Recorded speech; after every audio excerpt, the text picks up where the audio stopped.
12वीच्या सर्व माझ्या लाडक्या विद्यार्थ्यांचं कमलेश क्लासेसच्या यूट्यूब चॅनलवर खूप खूप स्वागत आहे.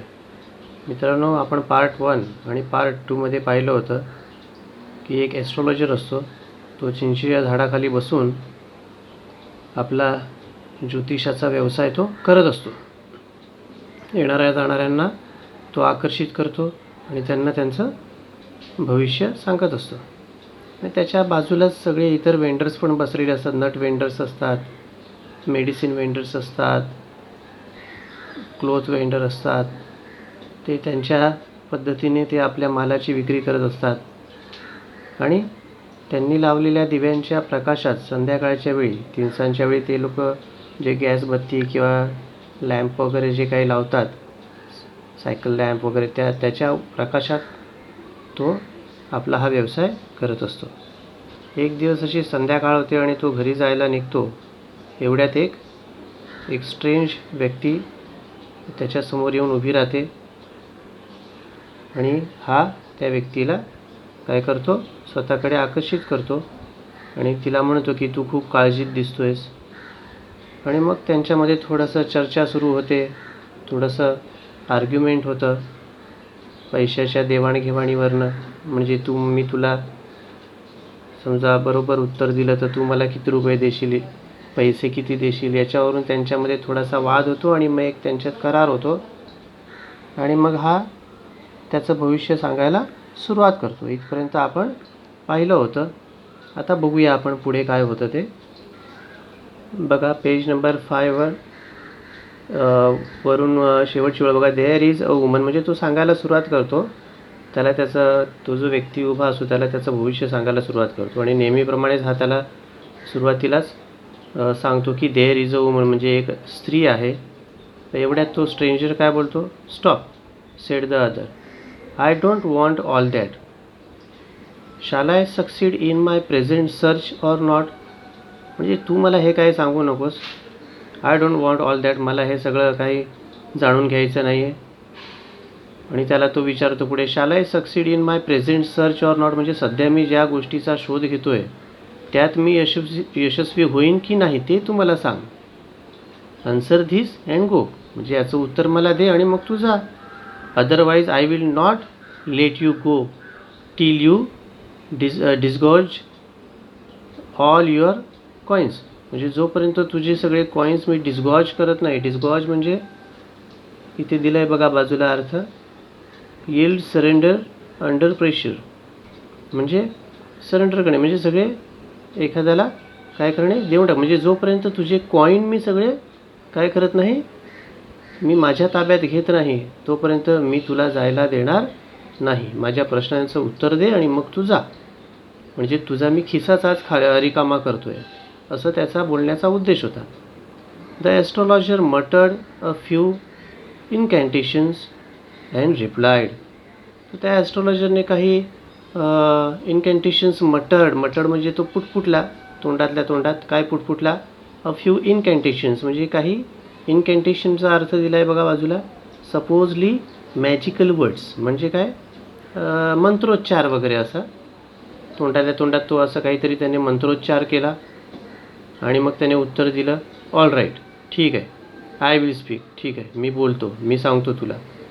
But will you give me a RuPay if what I say is convincing, म्हणजे मी जे काही तुला सांगणार आहे ते जर तुला पटलं तर तू मला 1 रुपया देशील का, असं त्या ॲस्ट्रॉलॉजरने त्याला विचारलं. Otherwise I will not open my mouth, नाहीतर मी काही माझं तोंड उघडणार नाही.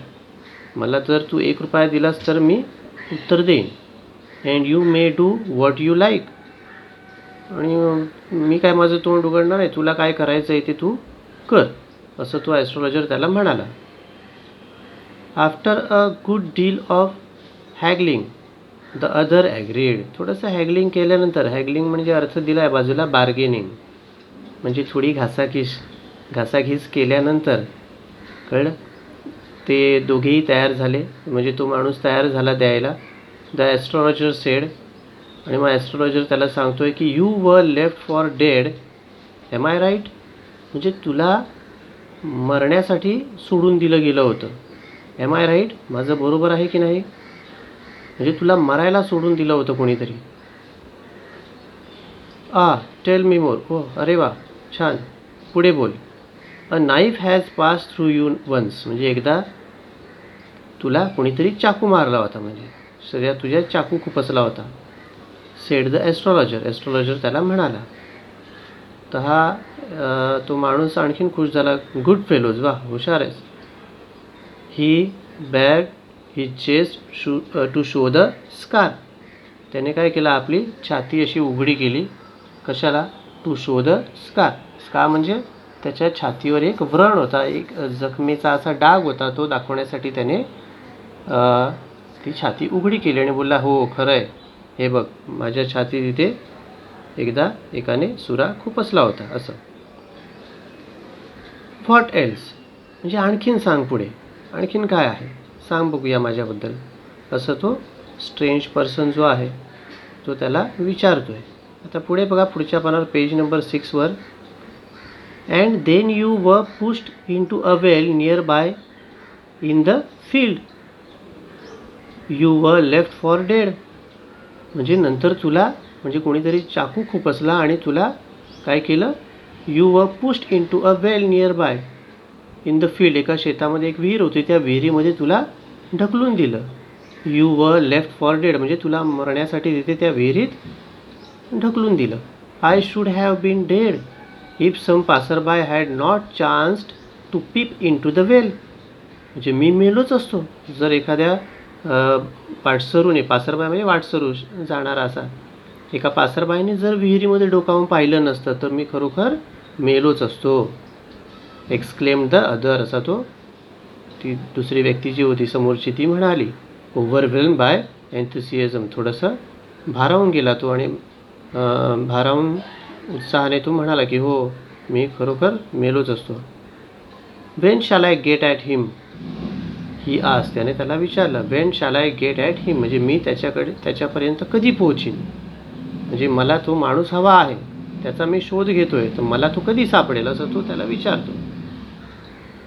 क्लेंचिंग हिज फिस्ट, आपली जी मूठ आहे ती अशी घट्ट आवळून, जणू काही म्हणजे आता म्हणजे एकदम रागाच्या भरात, असं एखाद्याला मारताना कशी आपण मूठ आवळतो तशी तो घट्ट मूठ आवळून म्हणाला की मी कधीपर्यंत मी त्याच्यापर्यंत पोहोचीन, तो मला कधी सापडेल, असं. In the next world answer the astrologer. ॲस्ट्रॉलॉजरने त्याला काय उत्तर दिलं, पुढच्या जन्मी. इन द नेक्स्ट वर्ल्ड म्हणजे काय, पुढच्या जन्मी तू त्याला भेटशील. ही डायड 4 months ago इन अ फार ऑफ टाऊन, म्हणजे 4 महिन्यापूर्वीच तो एका दूरच्या टाऊनमध्ये, म्हणजे एका गावामध्ये, नगरामध्ये तो मेला. You will never see any more of him, आता तू you will never see any more of him, म्हणजे तो तुला आता कधीही भेटणार नाही, कधीही तुला तो दिसणार नाही, तू त्याला भेटू शकणार नाही, कारण तो मेला 4 महिन्यापूर्वीच.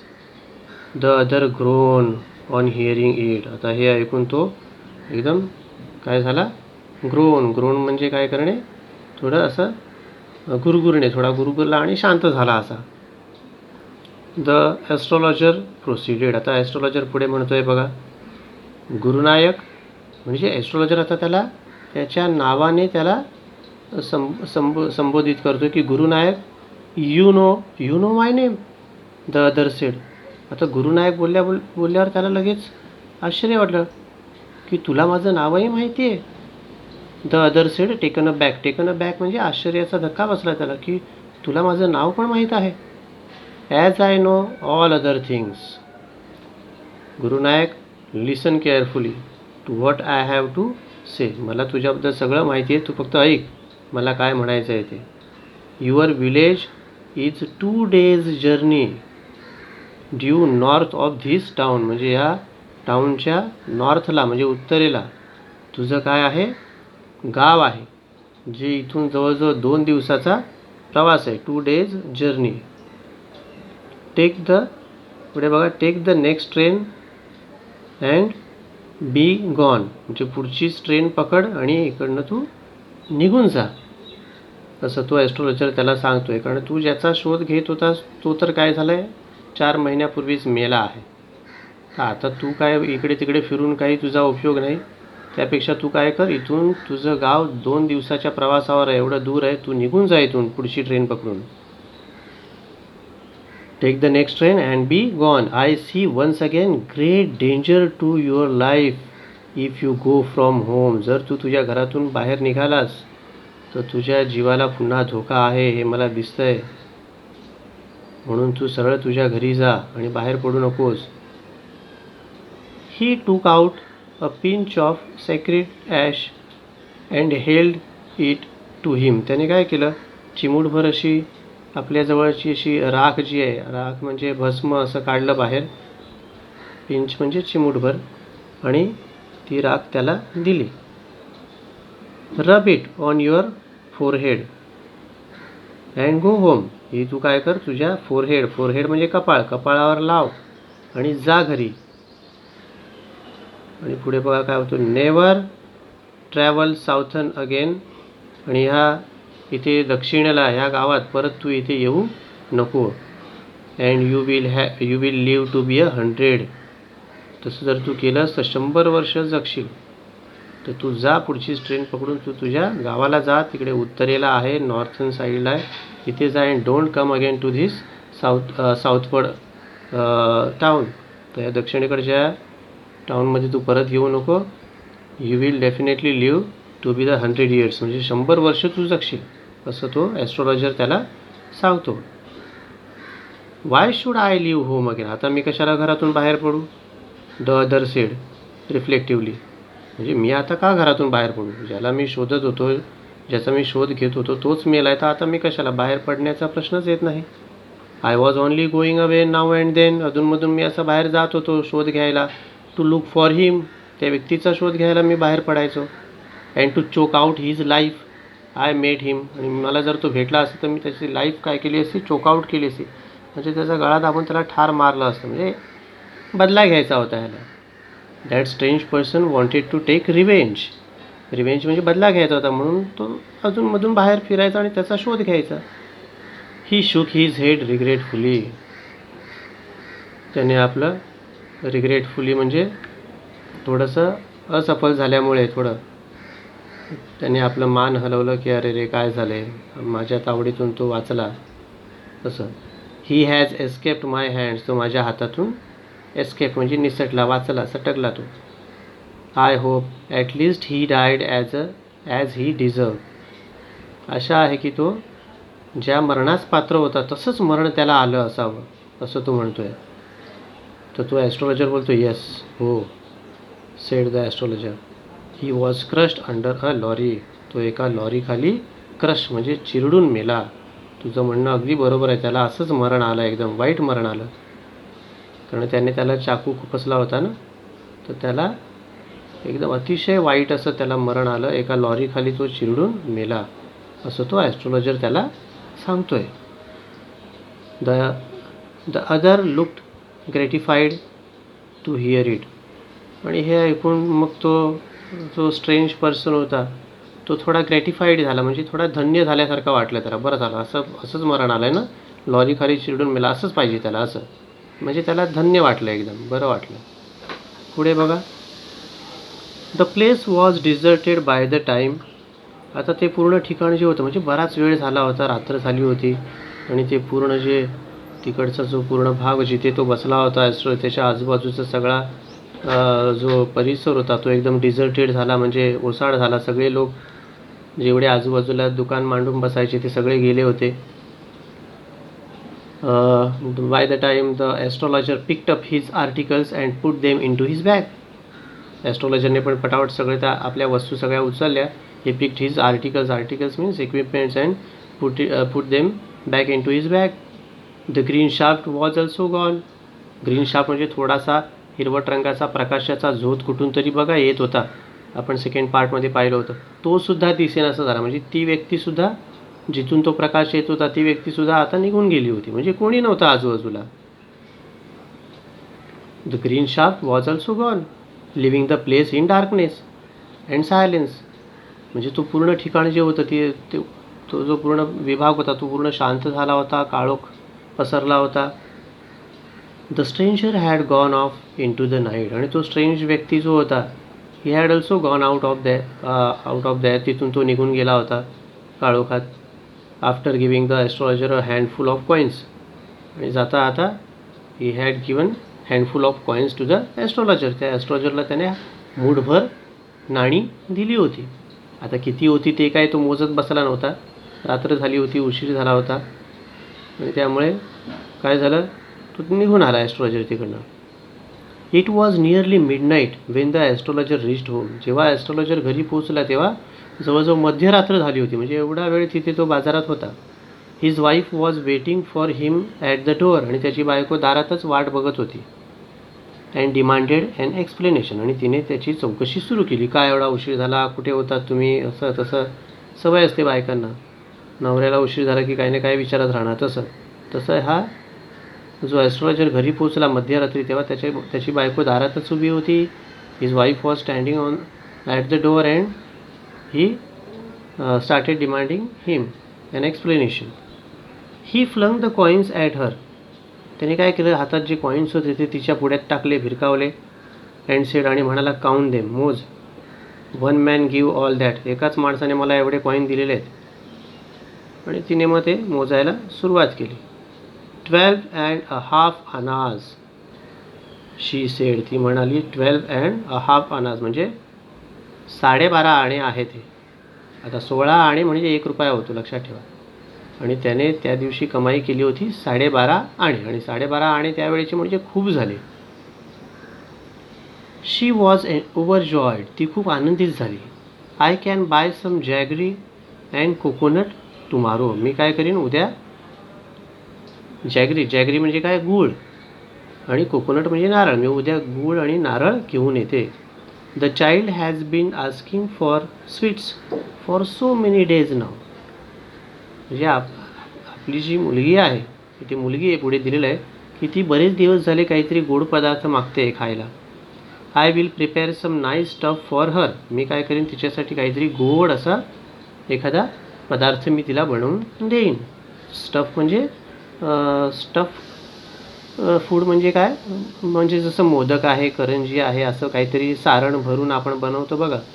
मोदक कसा, खोबरं, गूळ हे मिक्स करून मोदक बनवतात, तसं काहीतरी गोड पदार्थ मी बनवून तिला देईन.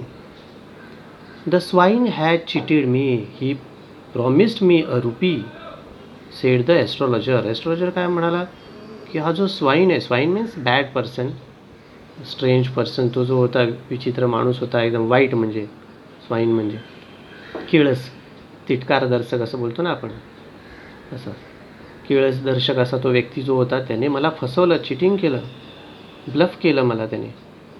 ही प्रॉमिस मी अ रुपी. त्याने मला 1 रुपया द्यायचं वचन दिलं होतं, प्रॉमिस केलं होतं. शी लुक्ड अप ॲट हिम. आता तिने त्याच्याकडे पाहिलं, बायकोने त्या ॲस्ट्रॉलॉजरकडे पाहिलं. You look worried, what is wrong.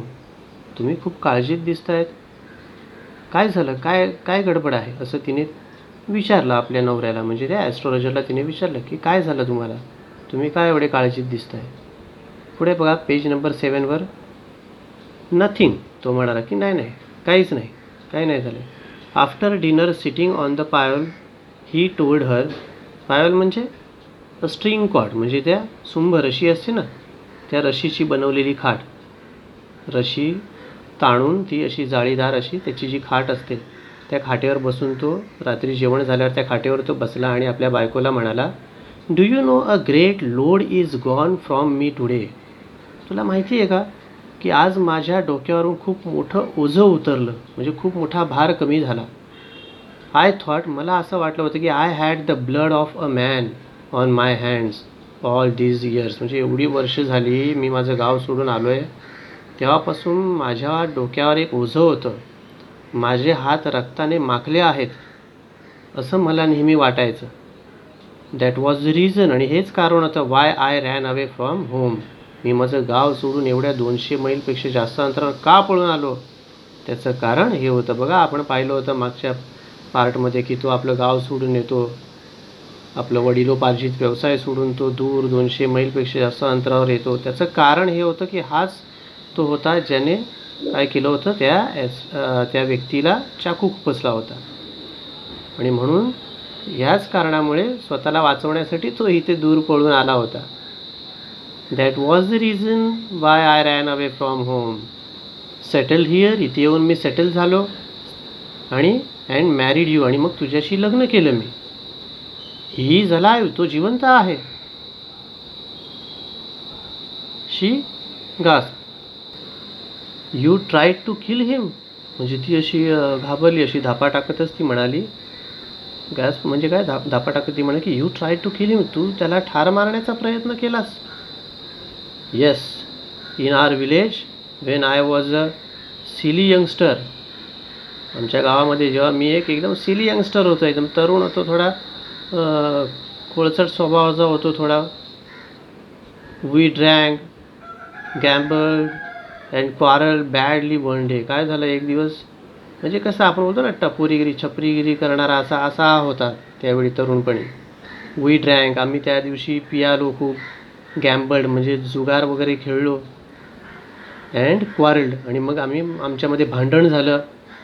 Badly one day, एक दिवस आमच्यामध्ये खूप भांडण झालं, म्हणजे पियाले होते हे, आणि मग ते जुगार वगैरे खेळले आणि मग त्यांच्यात काहीतरी कोणत्या तरी कारणावरून भांडण झालं.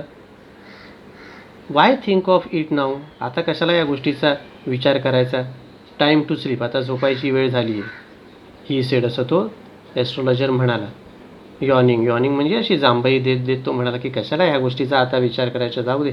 माझ्या डोक्यावर मोठा भार हलका झालेला आहे. मला असं वाटत होतं की माझे हात रक्ताने माखलेले आहेत, पण आता माझ्या डोक्यावरून तो भार, ते ओझं उतरलेलं आहे. कळलं, आता या गोष्टीचा का विचार करायचा, बरोबर ना. Why think of it now, it is the time to sleep. And he stretch himself, त्याने स्वतःला असं स्ट्रेच केलं, असं थोडंसं ताणलं, हातपाय ताणले ऑन द पायल, आणि तो त्या पायलवर झोपी गेला. तर मित्रांनो, इथे हा धडा संपला आहे. तुम्हाला जर हा धडा आवडला असेल तर माझा व्हिडिओ नक्की लाईक करा, चॅनल माझं सबस्क्राईब करा, शेअर करा, आणि पुढचे व्हिडिओ पण मी लवकरच अपलोड करीन, ते पहा. आणि स्वतःची काळजी घ्या. जर शिकवता काही चूक झाली असेल असं वाटत असेल तर नक्की कमेंट्स द्या. आणि स्वतःची काळजी घ्या आणि अभ्यास करत राहा. All the best.